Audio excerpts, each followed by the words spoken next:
Hey everyone, welcome to the program, WRSA Radio. I'm your host, G1, as always. Hope you're having a good week. It's been a busy one for me. I am pressed for time tonight to get the show in. I will not be able to post it on Friday evening. I might be able to get this out Friday morning, so if you're getting it on Friday morning, then that's what happened. I'm trying to get it out as early as I can. I'm helping a buddy move on Friday, so I'm just going to be completely tied up and not be able to do things. So you know they're real friends when you're helping them move. That's that's all I can say. Anyway, what do we have on the show today? Well, it's the day of the debate, which I think is going to be an absolute shit show. I have no desire to watch it happen live. So I will just see the lowlights on Newsmax or Gab or something like that later on after it's all said and done. I hope that you all do not have high expectations for this. I think the fix is going to be in to some extent. I think Biden's probably going to be medicated. He's been invisible really for the last week or so as they pump him up and get him ready for the show. I can only imagine what cocktail of drugs they've got, pushed into him. Meds, prescription, of course, that they've been putting into him to make him coherent. He will probably be exhausted for a week after this performance. And if our enemies were smart, which rest assured they're very smart, they would take advantage of this situation. We could see a significant escalation in Ukraine over the next 48 hours. North Korea has pledged to send troops to assist the Russians, which means there's probably already Norco troops near the border and ready to deploy into Ukraine. It would not shock me at all to see perhaps North Korean troops launch a second front out of Belarus aimed right at Kiev, looking to duplicate the decapitation strikes that happened at the beginning of the war. That's probably a low probability, but I don't think it's out of the question. I expect something will occur that seeks to capitalize on the exhaustion of Biden after this evening. And you're going into a weekend as well, which is always a good time for international things to happen when people are away from Washington. These other governments know that Biden is a puppet and that there are others making the decisions. They could be thinking that, launching a significant provocation and escalation of the conflict would see the White House in disarray as they try to present a cohesive message and strategy to deal with an evolving situation. And Biden being too worn out to get in front of cameras and answer questions, well, that'd look really bad for the administration.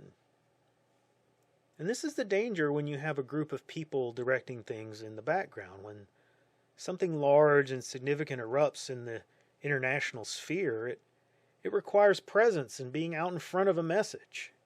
A press secretary cannot be the person delivering hard-hitting speeches and messaging. You can roll out the SecDef or the Secretary of State, whatever. You can only do that so much before people begin to see through the sham and start asking, where the hell's the president? Why is he not speaking on these matters? Now, all that's assuming, of course, that you don't believe that there are body doubles and masks involved, which, well, I don't rule that out at all, to be honest with you. I don't take every one of those internet posts about masks and glitches in the matrix and those kind of things, seriously. But some of them do have me asking questions. I'll be quite honest. They have the technology to fake it. Just saying. So maybe tonight during the debate, yeah, that's Biden. He's out there. He's pumped up. He's doing what he needs to do. But over the next 48, 72 hours, something like that, if anything happens, well, they could have a deep fake video waiting, Bottom line is, enjoy or do not enjoy the debate, but tomorrow don't get caught up in the aftermath of it, okay? Pay more attention to the things that are going on overseas, because that is the stuff that will matter the most over the next 48 to 72 hours. Okay, so moving on, what else do we have for the show? Well, let's continue with our series of shows dealing with preparedness and bugging out of the urban and suburban areas. Now this week I want to move on to another area of security. Now let's talk about physical security. So what do I mean when we talk about physical security? Now most of you are jumping to the obvious and thinking self-defense, and that is good because that is the most basic form of it, okay? It's obvious for a reason. But there's more to it than that. Now, I don't want to spend time going into the details of firearms and knives and rifles and body armor and all that, because there is just so much material that's out there. It's just too much, okay? You can get far better information on that from other sources. I will give you my perspective, a quick and dirty kind of evaluation of it, or my view of it. I will say get a pistol, get a rifle, get a shotgun, and knives and body armor, okay? If you don't have that already, it's likely to be the most expensive thing that you'll have to buy in the short term, but you need to put the money down and do it, and you will be fine with budget, okay? There'll be plenty of time later for better copies of what you get that will be, let's say they'll be available. Get you a Glock 19 or a 17, get an AR pattern rifle from Palmetto State Armory, get 4 mags for the pistol, 10 mags for the rifle, get an SE6 or an SE5, that's ESEE 6 or 5 fixed blade knife, and get your battle rattle load-bearing equipment from Gila Context. Now those are my suggestions because I have, well, a lot of experience with that stuff. Those items I know them to be solid and rugged, and they work. Even Palmetto State rifles have been put through the paces, and I have seen them work, okay? We're talking about a budget here, remember. There are far more options out there, and everyone's going to have an opinion on them. I'm just telling you what I think is a good, solid choice that's not going to break your budget. Now, let's move on to the other aspects of physical security that doesn't get covered as much, at least thought about in that manner. That's shelter. Okay, it's usually done in videos or instructions from the survival guys telling you how to build a debris shelter out of leaves and sticks out in a pine forest or something like that. And those are good videos and they're good suggestions. Those are good skills that you probably should be building when you have time. Unfortunately, you probably don't have a lot of time to do all of that. But that's not really what you want to be doing. There's even a debate among professionals about if you need a shelter, or really what we're talking about is a hooch, okay, in a tactical setting. A lot of military types say, nope, don't do it. Now, I fall into the category of being pro-hooch, I guess you could say, especially when the weather is unknown or unpredictable. Doesn't take much drop in temperature with rain to get you into a hypothermia situation where bad things can happen. So let's break this down. The scenario that we have been dealing with is you are moving out of the urban area in a car. And you were smart and you moved early, so this is really nothing you should be too concerned with, but you want to be sure that you are prepared just in case something happens that changes the situation along the route of travel. So what should you be thinking about? Well, first plan is to shelter inside the vehicle. It's the quickest and the easiest thing to do, and you don't need anything extra. Or do you? Think about concealing the car. So pulling off into one of those spots to camp in that you identified on your scouting trip. Remember we talked about that in a last episode or the episode before. You should go out, find these locations so you know ahead of time where you're thinking about being. And you pull in there, you've identified this spot, but you're driving the most common car in America, which is a white Toyota. Well, now what? Well, consider a means of covering the car up. So some kind of camo tarp that you can put over the car with some maybe additional branches or foliage to disguise it and break up its shape, conceal its shape, and that white color. So the advantage of having a tarp is that if you happen to need to abandon the car, you can take that tarp with you as your shelter for on the move. Now think about upping the game a little bit from the most basic plastic camo tarp that you get from Harbor Freight, those are great, by the way. Okay, those things are durable, they're lightweight, so they are perfect, and they're very inexpensive. They come in a bunch of different sizes. That's what you need. But consider, however, getting something that might have some kind of scrim or camo netting applied to the top of it and permanently attached. You might have to order that camo netting from a surplus store or something, maybe just a piece of burlap or something like that you can cram some leaves into, something like that, and lash it together with the tarp. But now you've made it 100% more effective. You don't have that shiny outer surface of the tarp that catches the sun in weird ways, and it helps break up the shape. Now, again, say that we have to leave the car, you take that tarp with you. Do you know how to string up the tarp and create a functional shelter?